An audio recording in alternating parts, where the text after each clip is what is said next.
పులివెందుల రాజకీయం రంగు మారుతోందా? వైసీపీ అధికారంలో ఉన్నప్పుడు కుప్పం వేదికగా రాజకీయం సాగితే కూటమి పవర్లోకి వచ్చాక పులివెందులపై ఫోకస్ పెరిగిందా? టీడీపీ వైసీపీలు జెడ్పీటీసీ ఉప ఎన్నికలో ఘర్షణలకు ఎందుకు వెళ్తున్నాయి? గత ఎన్నికలకు ఇప్పుడు జరుగుతున్న ఎలక్షన్కు తేడా ఏంటి? ఫ్యాక్షన్ గడ్డలో ఎవరి సత్తా ఏంటి?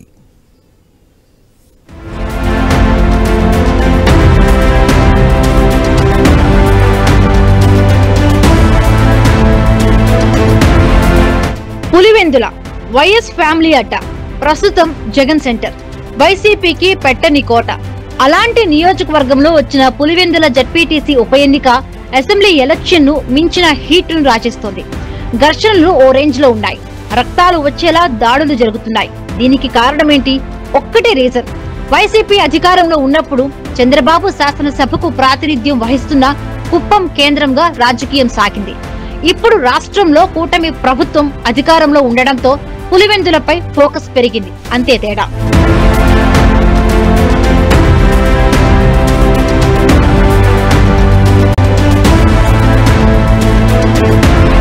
గత స్థానిక సంస్థల ఎన్నికల్లో పులివెందుల జెడ్పీటీసీగా వైసీపీకి చెందిన మహేశ్వర్ రెడ్డి ఏకగ్రీవంగా ఎన్నికయ్యారు.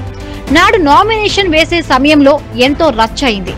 ఇంకెవరూ నామినేషన్ వేయకుండా వైసీపీ అడ్డుకుందనేది టీడీపీ నేతల వాదన. మహేశ్వర్ రెడ్డి మరణించడంతో ఉప ఎన్నిక వచ్చింది.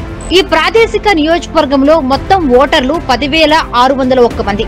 తాజా ఎన్నికల్లో వైసీపీ నుండి మహేశ్వర్ రెడ్డి కుమారుడు హేమంత్ రెడ్డి బరిలో ఉంటే, టీడీపీ నుండి బీటెక్ రవి భార్య లతారెడ్డి పోటీ చేస్తున్నారు. వైసీపీ గెలుపు బాధ్యతలను ఎంపీ అవినాష్ రెడ్డి, పార్టీ నేత సతీష్ రెడ్డి భుజాన వేసుకుంటే, టీడీపీ నుండి BTech Ravi, BJP Jammalamadugu MLA Adinarayana Reddy, MP CM Ramesh అనుచరులు కలిసికట్టుగా సాగుతున్నారు. పైగా గత ఎన్నికల వరకు నామినేషన్ వేయడానికి భయపడిన ప్రాంతంలో ప్రస్తుత జెడ్పీటీసీ ఉప ఎన్నికల్లో పోటీ చేస్తోంది అక్షరాల 11 మంది. ఈ నెల 12న పోలింగ్, 14న కౌంటింగ్. బరిలో వైఎస్ వివేకానందరెడ్డి హత్య కేసులో ఆరోపణలు ఎదుర్కొంటున్న నిందితుడు సునీల్ యాదవ్ కూడా ఉన్నాడు.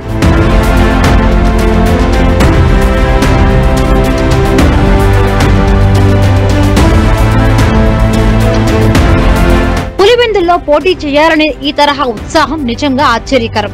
దీనికి తోడు పులివెందుల జెడ్పీటీసీ సీటును గెలవాలనే అధికార కూటమి ప్రయత్నాలు సహజంగానే ప్రత్యర్థి వైసీపీకి కంటగింపుగా మారాయి. గ్రామీణ ప్రాంతాల్లో ఎన్నికల ప్రచార సమయంలో కవ్వింపు చర్యలు ఘర్షణలకు దారితీస్తున్నాయి. 2019లో పులివెందుల అసెంబ్లీలో జగన్ కు 90,000 మెజారిటీ దక్కింది. 2024లో ఆ మెజారిటీ 60,000కు పడిపోయింది. వైఎస్ ఫ్యామిలీ పట్టు జారుతోందనే దానికి సంకేతంగా భావిస్తోంది టీడీపీ. అందుకే వైసీపీకి ధీటుగా పోటీ ఇస్తే పులివెందుల జెడ్పీటీసీ స్థానంలో టీడీపీ జెండా ఎగరడం కష్టం కాదని అనుకుంటున్నారు. ఉమ్మడి జిల్లాలోని టీడీపీ ఎమ్మెల్యేల కేర్ ఆఫ్ అడ్రస్ ప్రస్తుతం పులివెందులే. మరి మీ ప్రభుత్వం ఇంత అధ్వానంగా ఉంటే రైతులను మోసం చేస్తుంది, మహిళలను మోసం చేస్తుంది, నిరుద్యోగులను మోసం చేస్తుంది, ఏ ఒక్క వర్గానికి నువ్వు న్యాయం చేయకపోతుంది. మరి ఇవాళ ఉప ఎన్నికల్లో మరి ఒక పక్క మనం చూస్తా ఉన్నాం, ఇంత ఘోరమైన ఫెయిల్యూర్, అడ్మినిస్ట్రేషన్ ఫెయిల్యూర్, సంక్షేమ పథకాల అమలు ఫెయిల్యూర్, ఇంత ఫెయిల్యూర్ ప్రభుత్వం వచ్చి ఇవాళ తెలుగుదేశం ప్రభుత్వం ఇక్కడ కంటెస్ట్ చేసి ఎన్నో ప్రగల్భాలు పలుకుతా ఉంది. ఆ ప్రగల్భాలకు కారణం ఒకటే, వాళ్ళ దగ్గర అందరూ ఏకమైనారు. పులివెందుల మీద పడి అందరూ ఏకమైనారు పులివెందులకు ఆపోజిట్ గా. ప్రచారం సమయంలో నల్లగొండవారిపల్లిలో వైసీపీ ఎమ్మెల్సీ రమేష్ యాదవ్ పై దాడి హైలైట్ కావడంతో అందరి దృష్టిని పులివెందుల ఆకర్షిస్తోంది. ఇక్కడేం జరుగుతుంది అనే ఉత్కంఠ నెలకొంది. తాజా రగడలో టీడీపీ వైసీపీలకు చెందిన 150 మందిపై కేసులు పెట్టినట్టు స్వయంగా పులివెందుల డీఎస్పీ మురళీనాయక్ తెలిపారు. పోలీసులకు సమాచారం ఇవ్వకుండా ప్రచారం చేసుకోవడం వల్లే ఘర్షణలకు దారితీసిందన్నది డీఎస్పీ వాదన. ఈ వైసీపీ పార్టీకి సంబంధించిన లీడర్స్, కొంతమంది ఫాలోవర్స్ పోలీసులు వ్యతిరేకంగా నినాదాలు చేస్తూ ఎన్నికల నియమావళికి నిబంధనలకు వ్యతిరేకంగా వితౌట్ పర్మిషన్ తీసుకోకుండా వారు పొజిషన్ మీద రావడం, పోలీస్ స్టేషన్ దగ్గర కూడా దాకా చేయడం, ప్రజల యొక్క రాకపోకలు కూడా అంతరాయం కలిగిస్తూ దాని మీద ఎంపీడీఓ గారు ఇచ్చినటువంటి అంటే కోడ్ వైలేషన్ సంబంధించినటువంటి దాని మీద కేసు కూడా నమోదు చేయడం జరిగింది.